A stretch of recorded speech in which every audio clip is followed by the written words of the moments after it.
up, Saiyan Army? Welcome to the video. We got Kenny here, and today we'll be going through. I like how I gave him the eyebrows. Is that a local thing?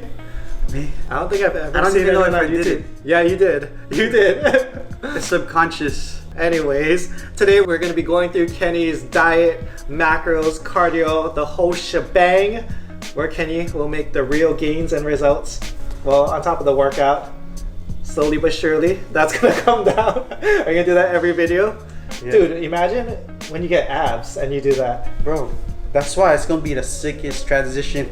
Look, this transition. We'll just make a compilation of all your shirt lifts in every video. This past week I asked you to track your macros, use MyFitnessPal, kind of get to learn how to use it. Did you use it? After lunch, I tried. It's hard. It's like, you gotta make it a habit. Mm-hmm. I'm being realistic. I thought it was gonna be easy the first day. Mm-hmm. Put in my meal. Next day, skip. Then you start eating and you're like, oh crap, I'm supposed to weigh this. Yeah. No, that's totally normal. It's like anything else, you know, you're gonna make a lifestyle change. The you right now, the habits that you do, how, you know, your routine and everything's gonna change. Okay, so do you have kind of like an eyeball of how much calories you're intaking every day, like a range that you're hitting?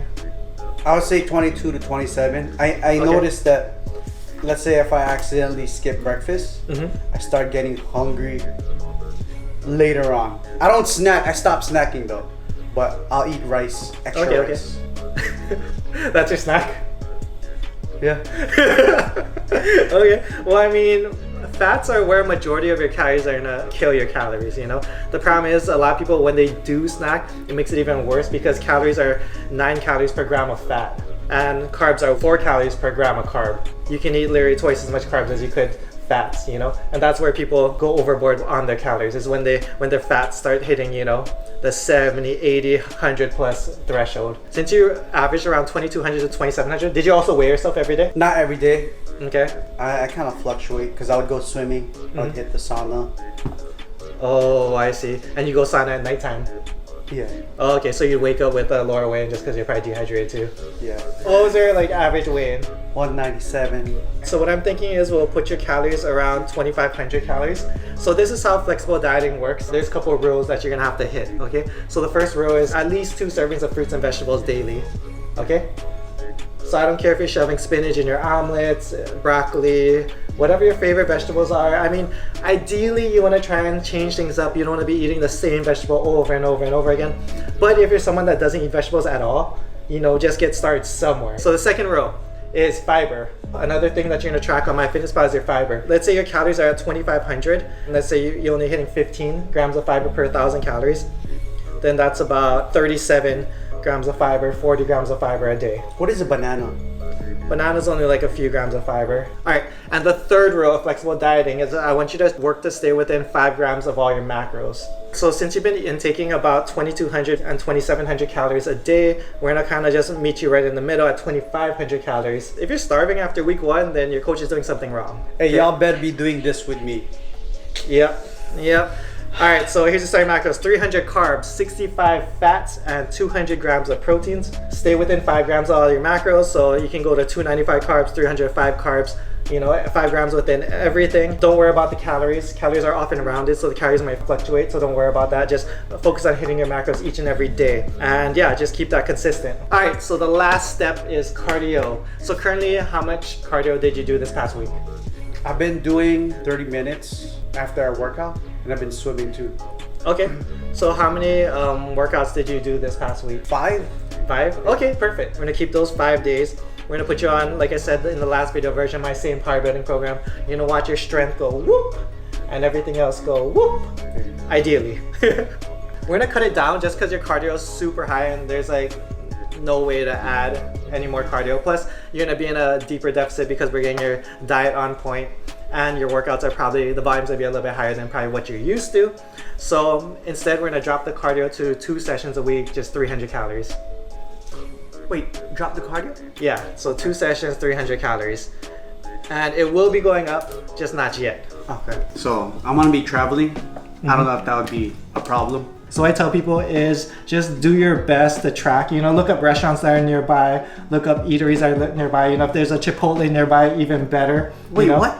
I just got a gift card from Chipotle. Yeah, perfect. You know, Chipotle, you know, it can do double protein. You know, all the macros are on MyFitnessPal and online on their website as well. So you can track all that. You know, look for places where you can track your macros, keep your protein high, stay active.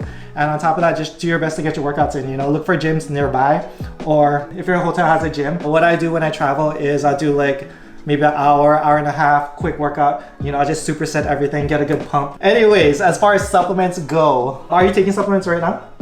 Yeah, 2 scoop protein and a pre-workout. Okay, and then you don't take multivitamin, nothing like that? I do. Fish oil, okay. vitamin B, vitamin C. Okay. How do you think I keep the skin so nice?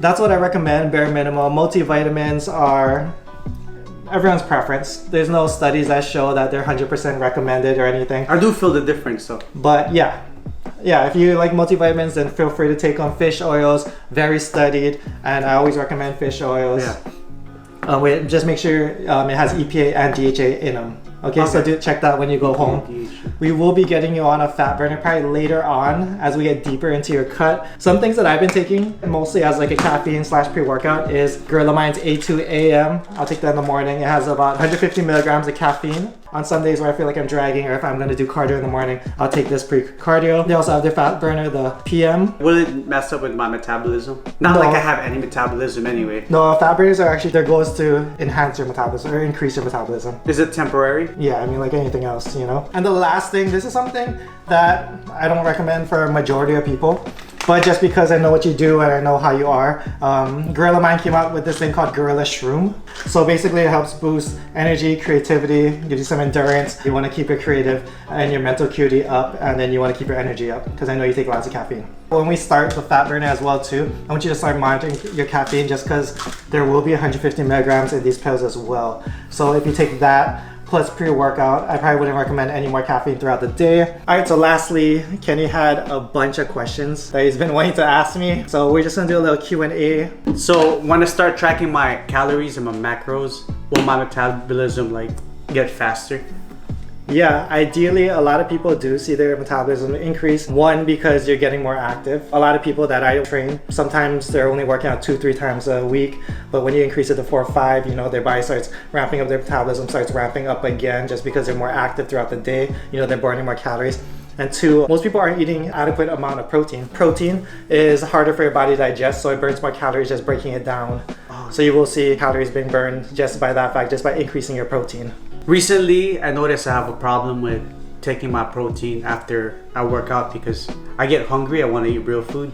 Is it okay for me to take my protein while I'm working out? Or just take it anytime you want. Don't worry about it. There's no protein window at the end of your workout that you need to get in, you know, your shake within 30 minutes post-workout or anything like that. There is some studies showing that it can help, but it's not to the point where I'd go out of my way to race home to get that protein shake in and tank it if you don't want to. After your post-workout, you like to eat real food, then eat real food. That's probably even better. You don't need protein shakes at all, really, if you're getting adequate amount of protein through your food throughout the day.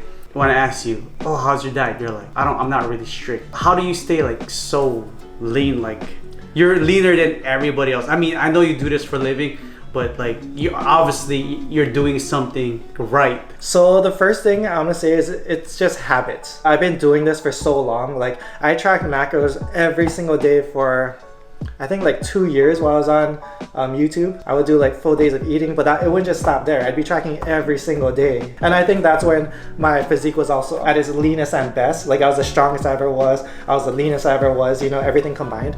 Lately, these days, just because I track for so long and I built that foundation and base, I have an idea of how much calories I can hit every day. I actually get to the point where I can feel if I overate or not. Sheesh. You know, no, because that's how like you get used to it. You know, when you eat a certain amount of calories every day for years on end, you eat a little bit more, then you notice the difference. And it's all about balance. You know, I feel like for me personally, like, yes, one is genetics and metabolism. My metabolism is slowing down, but I'm still being able to stay lean, you know, just because of those habits that I built throughout the years. And this is something that you'll learn as you get deeper into your cut. The maintenance part is the easy part. The hardest part is cutting down and losing the fat off. Yeah, we talked about my calories, my macros, but when is the best time to eat? Doesn't matter. Ideally, studies show that you want to get protein in at least 5 times throughout the day for ideal muscle protein synthesis. But like ideally in the morning, because you know how people say you don't try to eat before bedtime. No, it doesn't matter. When I'm dieting, my biggest meal is right before bed. Yes, you'll wake up a little bit heavier the next morning, but if you're consistent with the times that you eat every single day, then your weight will always be consistently a little bit higher anyways. So just try to keep your eating times around the same every single day. Okay. See, I like this guy. He makes it so possible. No, because at least for now. I mean, if you're like a professional bodybuilder, then I'm gonna tell you, eat first thing in the morning, eat at least 5-6 meals a day, spread out your protein evenly, because you want to maximize that muscle protein synthesis. But for the average person, they're not gonna do that. I don't even want to do that. I like that, yeah. Because that's not sustainable for me. So because we're just starting, just focus on hitting your macros consistently. That's a big thing for everyone. Don't even worry about your mealtime if you're not even hitting your macros. And 2, hit your cardio. 3, hit your workouts. And that's all we're gonna focus on right now. And that's how you're gonna lose 20 pounds in the next 4 weeks, maybe. That's how you're gonna be eating, because I'm gonna lose 10 pounds. No, we'll talk about the bet in the next video. But did you have any further questions? Bro, talking to you, I feel like I lost weight already. I feel like I made these life changes already talking to you. Okay, well, hopefully this will be the beginning of everlasting change. No, I really need to do this because for the first time in my life, the last time I traveled, I got gout. Oh. And then my family has a history of, diabetes. Mm-hmm. And so I really want to take this seriously, but also have fun with it. So let's go. That's exactly what we're doing. Oh. Let's get it. All right. Alright, so we're gonna end the video here. Hope you guys enjoyed. Stay tuned for the next video. We're gonna be killing a leg workout coming soon and talking about the bet, which we're both not looking forward to. But yeah, if you guys I'm looking forward to it. We'll see. For online coaching, shoot me an email, gokuflex@gmail.com, programsavearmy.com. Much love, Aloha.